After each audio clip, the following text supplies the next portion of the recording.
સુરતના વેસુ વિસ્તારમાં ગત 19 ફેબ્રુઆરીના રોજ મોડલ તાનિયાએ પોતાના ઘરે ગળે ફાંસો ખાઈ જીવન ટૂંકાવી લીધું હતું।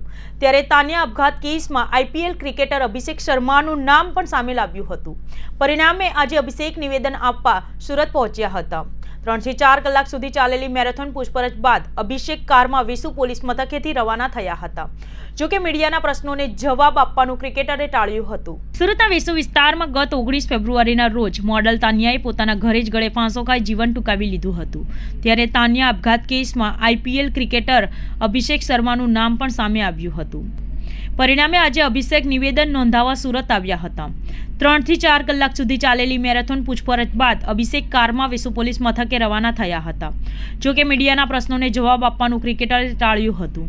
સુરતના વેસુ પોલીસ મથક હદ વિસ્તારમાં આવેલી હેપ્પી એલિગન્સ એપાર્ટમેન્ટમાં રહેતા અને કાપડ મિલના મેનેજર ભવાની રામેશ્વર સિંઘની 29 વર્ષીય પુત્રી અને મોડલ તાનિયાએ થોડા દિવસ પહેલા જ પોતાના ઘરે ગળે ફાંસો ખાઈ આપઘાત કરી લીધો હતો।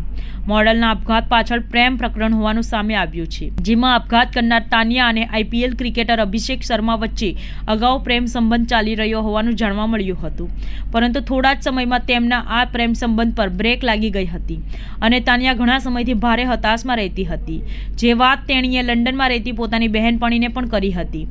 આપઘાત કરતા પહેલા લંડનની બહેનપણી જોડે વાત કરી હતી। ગ્લેમર્સ ગર્લના આપઘાત કેસ મામલે વેસુ પોલીસ દ્વારા તપાસ હાથ ધરવામાં આવી હતી। તપાસમાં તાનિયા દ્વારા અભિષેકને ચેટ પર મેસેજ પણ મોકલ્યો હતો, પરંતુ અભિષેક દ્વારા તેનો કોઈ રિપ્લાય આપવામાં આવ્યો ન હતો, જ્યાં માત્ર એક તરફી જ મેસેજ થયો હતો।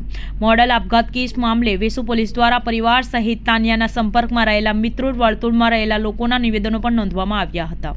જ્યારે અભિષેક શર્માની પૂછપરછ માટે સુરત પોલીસ દ્વારા નોટિસ મોકલવામાં આવી હતી। પરિણામે ક્રિકેટર અભિષેક શર્મા આજે પોતાનું સ્ટેટમેન્ટ નોંધાવવા સુરત આવ્યા હતા।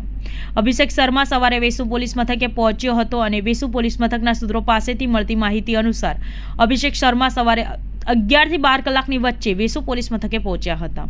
અંદાજિત 3 થી 4 કલાક સુધી અભિષેક શર્માના સુરત પોલીસ દ્વારા તાનિયા આપઘાત કેસ મામલે નિવેદન નોંધવામાં આવ્યા હતા, જેમાં તાનિયા અને પોતાની વચ્ચે રહેલી મિત્રતા અંગે અભિષેક દ્વારા તમામ માહિતી પોલીસને પોતાના નિવેદનમાં જણાવી હતી। पुलिस ने आज मुझे बुलाया था और मैंने स्टेटमेंट देने के लिए आया था। 3 થી 4 કલાક સુધી પોતાનું સ્ટેટમેન્ટ નોંધાવ્યા બાદ તાનિયા આપઘાત કેસમાં મીડિયા દ્વારા કહેવામાં આવેલા પ્રશ્નોનો જવાબ આપવામાં અભિષેક શર્માએ મોટાભાગે ટાળ્યું હતું, પરંતુ 1-2 શબ્દોમાં અભિષેક શર્માએ મીડિયામાં સવાલોના જવાબ આપતા જણાવ્યું હતું કે पुलिस ने मुझे आज बुलाया था और मैं स्टेटमेंट देने के लिए आया था। पुलिस को मैंने सारे स्टेटमेंट दे दिए हैं। पुलिस आपको स्टेटमेंट दे देगी। मात्र टूंका जवाबो आपी क्रिकेटर अभिषेक शर्मा वेसु पोलीस मथके खानगी काરમાં બેસી ત્યારબાદ રવાના થઈ ગયા હતા। જોકે પોલીસ મથકની અંદર મીડિયાના પ્રશ્નોથી બચવા અભિષેક શર્માએ કેમેરાથી દૂર રહેવાનું પસંદ કર્યું હતું। મહત્વનું એ છે કે ગ્લેમરસ ગર્લ્સ તાનિયા આપઘાત કેસ મામલે વેસુ પોલીસ મામલે તપાસ કરી રહી છે। આપઘાત કેસમાં પોલીસને હજુ કોઈ ચોક્કસ કારણ જાણવા મળ્યું નથી, પરંતુ ક્રિકેટર અભિષેક શર્માના નિવેદન બાદ આગામી દિવસોમાં સુરત પોલીસ આ મામલે કોઈ ખુલાસો કરે તેવી શક્યતા ચોકસાઈથી દેખાઈ રહી છે। જોકે હાલ પોલીસ દ્વારા આ મામલે કાંઈ પણ બોલવા માટે તૈયાર નથી।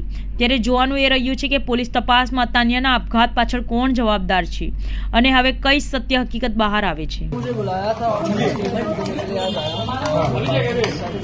माइक चालू करनी है आप। हमारे ट्रेन तो बनवा दो। क्या कहेंगे आप? तानिया सिंह ने खुदकुशी की, उसके हाथ के आरोप लग रहे हैं, क्या कहेंगे?